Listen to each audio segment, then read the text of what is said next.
세상에 비치신 예수님, 세상에 비치신 예수님이라는 제목으로 말씀 전하겠습니다. 지금 우리가 살펴보고 있는 요한복음 기록의 형식을 보면 2장부터 12장, 본문 속해 있는 12장까지는 7가지 표적들, 사건들이 나옵니다. 그리고 표적 다음에 이 표적과 관련되어진 예수님과 유대인 간의 논쟁이 이어지는 방식이 계속 나옵니다. 정확하게 말하면 유대인들은 표적을 보고 오해를 하게 되고, 그럼 예수님이 그 오해에 대해서 바로 잡아주시면서 표적이 가리키는 바가 무엇이냐, 정확하게 예수님이 누구이시고 예수님이 어떤 일을 하시느냐에 대해서 강론 형식으로 말씀하십니다. 표적이 있고 오해가 있고 강론이 있는 방식, 이런 흐름이 계속 이제 요한복음 장마다 반복이 되고 있습니다. 또 꼭 표적이 아니라도 누군가의 만남 사건이나 또 다른 사건을 통해서 유대인들이 오해가 일어나고 그래서 바로잡으시는 강론이 있습니다. 예를 들면 요한복음 3장을 보시면 니고데모와의 밤중에 만남이 있어집니다. 니고데모가 예수님 거듭남에 대해서 하는 나라를 말씀하시니까 니고데모는 거듭남이 모태에 들어갔다가 다시 나오는 거냐라고 물리적인 것들을 얘기합니다. 오해하는 거죠. 예수님이 거듭남이 그런 것이 아니라 위로부터는 생명이라고 가르쳐 주십니다.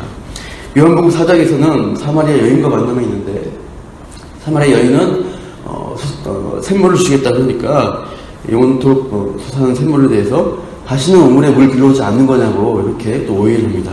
그래서 예수님은 그것이 죄인의 심령을 새롭게 하실 성령이다라고 이제 좀 더 자신에게 계시를 해주시는 것이죠. 이렇게 본인에서 결국 그리스도의 심을 드러내십니다. 이러한 사건과 오해하는 또 강론하는 변론을 통해서 예수님은 자신이 누구시고 무슨 일을 하는가 계속 말씀을 통해 가르쳐 주십니다. 5장 이후도 계속 그러한 형식으로 이어지는데, 베데스다 연못에 38년 된 병자 사건에서도 예수님이 나는 하나님의 아들이라고 밝히시고, 6장 오병이어 표적 이후에는 나는 생명의 떡이다라고 밝히십니다. 7장 초막절에서 나를 믿는 자는 배에 생수가 솟아나리라 말씀하신 다음에 예수님이 사마리아 여인에게 하신 것처럼 그 생수의 강이 흘러나리라 하니까 이제 그렇게 이제 생명의 어떤 생수와 같은 분으로 말씀하시고, 8장에서는 가늠한 여인을 돌로 치는 사건이 있는데, 그래서 예수님이 자신이 세상의 빛이라고 말씀하십니다. 우리 한번 8장 12절 찾아볼까요? 오늘 본문과 연관이 있어서 8장 12절 말씀 있습니다. 요한복음 8장 12절 같이 읽으시죠. 시작. 예수께서 또 말씀하여 이르시되 나는 세상의 빛이니 나를 따르는 자는 어둠에 다니지 아니하고 생명의 빛을 얻으리라. 예수님이 세상의 빛이시고 예수님을 따르는 자는 어둠에 다니지 않고 생명의 빛을 얻는 것이다.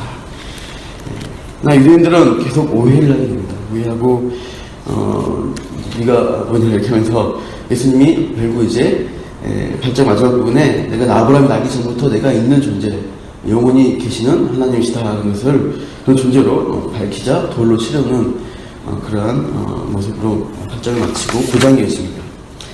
오늘 본문에 속한 9장 사건은 날 때부터 맹인된 사람을 고쳐주시죠. 근데 이 표적은 예수님이 치유 능력을 드러내기 위한 그런 것이 아니라 예수님이 누구시고 어떤 일을 행하신가를 나타내신 거죠. 그래서 5절에 아까 읽었던 본문처럼 나옵니다. 9장 5절을 보시면 이렇게 말씀하시죠. 내가 세상에 있는 동안에는 세상의 빛이로라. 역시 여기서 나는 세상의 빛이다 하면서 그 표정은 예수님이 세상의 빛이신 것을 드러내기 위한 어떤 사건일 뿐입니다. 핵심 메시지는 내가 빛이다 하는 것입니다. 이것은 물리적으로 어둠을 밝히는 것이 아니라 결국 뭐예요? 영적 어둠에 잠겨있는 세상 사람들에게 빛을 비추어서 눈을 뜨게 해서 진리된 삶을 보게 하고 진리를 보고 살려야겠다 하는 의도입니다. 그래서 표적으로서 알 때 맹인된 사람, 이 사람은 물리적으로 계속 어둠 속에 잠겨있는 사람입니다. 근데 그 사람을 하나님이 하시는 일을 나타내는 목적을 이루시기 위해서 예수님이 그 사람을 유심히 보시고 어떻게 하셔요? 진흙을 침뱉어서 이겨 바르셔서 실로한 못으로 보내어서 씻고 결국 눈을 뜨게, 눈 뜨는 기적을 통해서 보게 하신 겁니다. 그런데 이 사람이 고침받고 돌아와서 예수님께 감사 인사라도 하려고 하는데 예수님이 어딘가로 가버리신 거죠. 이 사람 예수님의 목소리를 아는데 예수님의 얼굴을 모릅니다. 한 번도 본 적이 없으니까요. 근데 소동이 일어나게 된 것은 그 이웃 사람들과 그가 거리는 것을 보았던 사람들입니다. 갑자기 눈도 장님인데 날 때부터 장님이었던 사람이 어떻게 떴느냐 다 놀라기 시작했고, 그래서 13절 보시면 9장 13절에 맹인이었던 사람을 데리고 사람들이 바리새인에게로 가서 판정을 받게 합니다. 그러니까 이게 어떤 사건인지 어떤 기적인지 좀 이제 종교적으로 판단해 달라고 이제 권위자들에게 데려간 것입니다. 근데 문제는 뭐냐면 14절 보듯이 눈을 뜨게 하신 날이 안식이 된 것입니다. 그래서 이것이 이제 바리새인의 판정에 걸림이 되겠죠. 그래서 16절을 보시면 바리새인 어떤 사람은 이 기적이 하나님부터 온 자가 아니다. 왜냐하면 안식일을 지키지 않기 때문에 율법을 어기기 때문에 하나님의 사람이 아니다라고 하고, 또 다른 사람들은 죄인이 어떻게 이런 기적을 행할 수 있느냐라고 분쟁이 일어났습니다. 그래서 이제 증인을 부르는 것이죠. 당사자 맹인을 불러서 너는 그 사람이 그 예수가 어떤 예수라는 사람 위에 나와 있어요. 11절 9장 11절 보면 그 맹인은 예수라는 그 사람인 것은 이름은 알고 있습니다. 예수라는 그 사람이 얼굴을 모르지만 그 사람이 나를 고쳤다 하는데, 이제 바리새인 앞에서 그 사람에 대해서 어떤 사람이냐라고 너의 판단을 묻겠다니까 17절 마지막에 선지자라고 얘기해 주는 것이죠. 하나님부터 온 사람이라는 것을 밝힙니다. 그래서 예수님은 유대인들은, 바리새인들 포함한 유대인들은 18절 보시면 어떻게 돼요? 믿지 않습니다. 믿지 않고 또 부모까지 불러서 이렇게 물어보는 것이죠. 그래서 부모는 이 사람이 어떻게 사실을 말하죠. 그 사람은 고쳐진 현장을 보지 못했기 때문에 이 사람이 우리 아들인 것과 맹인으로 난 것은 안다고 하는 것입니다. 그러나 어떻게 뜨게 되는지 우리는 모른다라고 21절 말하면서 그 장성한 그 본인에게 물어보라라고 말합니다. 부모들이 답을 회피한 것은 뭐예요? 22절 나오듯이 그리스도라고 그분을 인정하게 되면은 이미 출교할 것으로 판정됐기 때문에, 예수님에 대해서 죄인으로 유대인들을 판정했기 때문에 그 대답을 회피하고 있습니다. 그래서 오늘 본문의 두 번째로 다시 24절 보면 그 본인을 물어서 다시 판정을 하려고 하는 것입니다. 그래서 24절 보시면 이렇게 하죠. 너는 하나님께 영광을 돌리라. 우리는 뭐예요? 이 사람이 죄인인 줄 아노라. 이미 판정되는 것은 그대로 그 사람이 죄인으로 인정한다. 왜냐? 안식을 어기기 때문이다. 라고 하는 것이에요. 그러나 이 사람의 대답이 어떠합니까? 25절 보시면 그가 죄인 줄은 난 모르겠다. 한 가지 아는 사실은 뭐냐? 내가 맹인으로 있다가 지금은 본다는 것이에요. 그 사실. 그것은 사실이니까, 진리니까요. 사실 다윗에게. 그래서 또 26절에 또 이제 도대체 어떻게 떴냐? 이렇게 물어보는 것이죠. 그러니까 여러 번 말한 답을 하는데 또 물어보니까요. 27절 이후에 당신도 그 제자가 되려고 이렇게 열심히 알려고 하냐고 이렇게 이제 좀 화나서 무슨 대답을 하니까 이제 28절에 욕을 하고 우린 모세 지체다라고 밝힙니다. 근데 이제 계속 이런 공방이 있게 됩니다. 왜 이럴까요? 어떤 한 사건을, 어떤 표적된 사건을 가지고 전혀 상반된 결론을 내리고 있는 것입니다. 왜 그러냐? 참 이 바리새인들 이 두 가지를 나타나죠. 오해하고 항상 반대된 잘못된 결론을 이루고자 하는 유대인들이 있고, 또 바른 결론을 가고자 하는 이 지금 본문에서는 날 때부터 맹인 눈 뜨는 이 사람이 있습니다. 빛이 비치는데 어떤 사람들은 계속 영적 어둠에 더 잠기게 되고요. 예수님이 생명의 말씀 칠 때 어떤 사람은 그것을 깨닫고 반응하여서 순종하고 예수님을 믿게 됩니다. 이게 하나님이 하신 역사라고 할 수가 있어요. 일단 이 본문도 보시면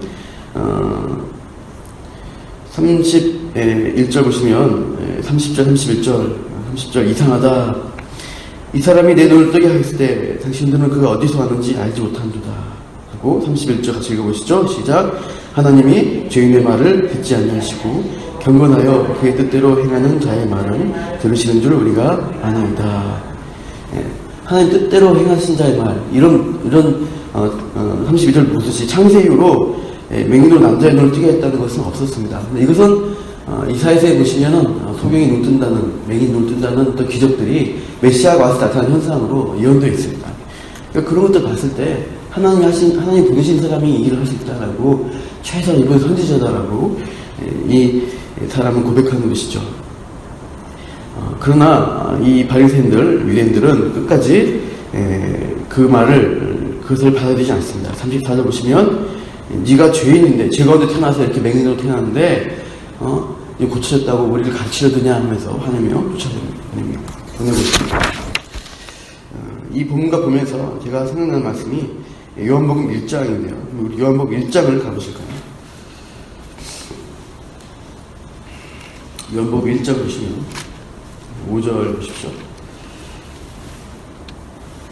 요한복음 1장 1절은 태초에 말씀이 계시니라 하면서 어떤 창조의 장면으로서 이 말씀을 말합니다. 이 말씀은 우리가 성자 하나님, 예수 그리스도, 성자 하나님이 이 땅에 오시니까 예수님이라는 이름을 가지신 그분이신 거죠. 그분이 창조의 어떤 3절 보시면 말씀으로 그 말씀을 알면 다 창조가 되고 있는 것을 보여주고 있어요. 한 가지 그 속성은 그 안에 생명이 있고 빛이라고, 사람들 빛이라고 가르쳐주십니다. 5절 같이 읽어보시죠. 5절 시작. 빛이 어둠에 비치되 어둠이 깨닫지 못하더라. 여러분, 첫날 창조할 때 어떤 일이 있었습니까? 첫날 하나님이 빛이 있으라라고 선포하시자 빛이 있으시고 빛이 있고 또 어둠이 있고 이렇게 나눠지게 됩니다. 빛의 창조 장면인데 빛도 있고 어둠도 남아있어요. 빛이 비치면 이렇게 밝아지면서 거기 안에 창조 일들이 일어나게 됩니다. 똑같은 현상이 지금 현재 예수님이 오신 이 자리에서 일어난다라고 암시하고 있는 거예요. 요한복음 시작은. 그러니까 이제는 두 번째 창조를 이루시기 위해서 예수님이 인간의 몸을 입고 이 땅에 오셨습니다. 그리고 어떻게 해요? 빛 대신 분으로 오셔서 빛을 비춥니다. 그 빛의 증인이 6절, 7절, 8절에 세례 요한이라고 말합니다. 그래서 빛에 대해서 증언으로 온 자가 요한인데 9절 참빛, 각성을 비추는 빛이 있죠. 10절, 11절 찍고 있죠. 1장 10절, 11절 시작. 그가 세상에 계셨으며 세상은 그로 말미암아 지은 바 되었을 때 세상이 그를 알지 못했고 자기 땅에 오매 자기 백성이 영접하지 아니하였으나. 자기 땅에 왔고 그 이스라엘 백성에게 와서 빛 대신 예수님이 빛을 비추십니다. 말씀으로 가르쳐주려고 깨우치려고 계속 도전하십니다. 근데 자기 백성들이 어때요? 알지 못해요. 받아들이지 않아요. 영접하지 않고 계속 예수님을 밀어냅니다. 그 현상이 오늘 9장 본문에도 똑같이 있는 거예요. 빛으로 눈을 뜨게 하셨고 참된 진리심을 드러내시는데도 불구하고 계속 어둠에 깨닫지 못하고 계속해서 더 어둠 가운데로 들어가고 있는 유대인들의 모습입니다. 그러나 그 한 사람 맹인, 본인은 예수님에 대해서 정직하게 대면하고 그 빛을 받아들이고 있습니다. 그래서 12절 보시면 그 빛 대신 예수님 생명을 받아들이는 사람은 어떻게 받아들이냐 해서 1장 12절 13절인데요. 다시요. 1장 12절 13절 같이 읽어보시죠. 영접하는 자, 곧 그 이름을 믿는 자들에게는 하나님의 자녀가 되는 권세를 주셨으니 이는 혈통으로나 육적으로나 사람의 뜻으로 나지 않냐고 오직 하나님께로부터 난 자들입니다. 재창조, 창조와 같은 역사가 그 사람이 눈을 떠서 빛을 보게 되는 그 현상입니다. 창조와 같은 역사가 일어나는데 그냥 사람의 뜻으로 혈통으로 어떤 그 사람이 바리새인이다, 특별한 귀족이다 그렇게 된 것이 아니라 하나님의 뜻으로 나눈 자들이에요. 그렇게 창조된 자들이 눈을 뜨고 예수님을 생명의 빛이구나, 우리의 구원자시구나라고 보고 믿게 됩니다. 자, 그래서 우리가 이 요한복음 전체를 볼 때 믿어서 구원 얻는 그 영생을 말씀하시는데 그냥 사람의 뜻대로, 사람의 생각으로 이게 되지 않습니다. 눈을 뜨고 예수님이 빛이시구나 하고 받아들인 사람은 창조의 역사 같은 하나님의 능력이라는 거예요.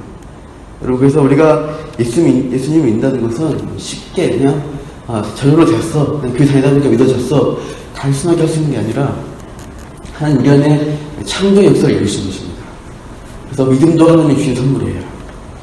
우리가 감히 하나님 좀 어쩌다 보니까 이렇게 됐죠가 아니라 하나님 저에게 도저히 예수님 믿고 구별할 수 없는 저에게 이 복음을 주시고 복음을 또 들을 때 깨닫는 은혜를 주셔서 구원해 주신 것을 감사하십시오. 이것은 창조의 역사입니다. 우리가 이 빛 대신 생명의 세상에 비치신 예수님을 감사함으로 또 우리가 고백하고 또 여전히 어둠에 잠겨있는 이 세상 사람들에게 그 빛 대신 예수님을 전하면서 사람의 힘으로 할 수 없습니다. 저는 하나님 역사해 주셔서 그 사람도 믿게 해주십시오 하는 마음으로 기도하며 도전하시는 그러한 증인된 삶을 살기를 축원합니다. 기도하겠습니다. 하나님, 세상에 빛으로 오신 우리 예수님에 대해서 오늘 표적 사건 이후 또 유대인과 그 맹인의 분쟁을 통해서 우리가 살펴보았습니다. 구약의 율법을 참 많이 공부하고 깨닫고 하는 바리새인들이 잘못된 결론을 내리고 예수님이 죄인이라고 자신들의 인간적 생각에 사로잡혀서 빛 대신 예수님을 보지 못하고 더 영적 어둠에 잠겨있는 것을 봅니다. 그러나 이 맹인된 사람에게 예수님이 찾아오시고 빛을 비춰주시고 정직하게 말씀 앞에 나아간 자에게 참으로 빛 대신 생명 되신 것들을 보여주시고 깨닫게 해주신 것을 또 우리가 살펴봅니다. 창조의 역사로 다시 두 번째 창조를 우리 안에 이루어주셔서 죽을 수밖에 없는 죄인 어둠 가운데 잠겨서 멸망받은 자에게 생명 주시고 빛으로 천국으로 인도하신 것들을 우리가 참으로 감사함으로 봅니다. 우리 또한 그 맹인이었는데 이 자리에 그 창조의 역사로 능력으로 예수님 믿고 또 신앙생활하게 하시니 감사합니다. 이 감사의 삶을 고백하며 또 증거하며 오늘 하루도 힘있게 살아가도록 역사하여 주시옵소서. 이 모든 말씀 예수님 이름으로 기도합니다. 아멘.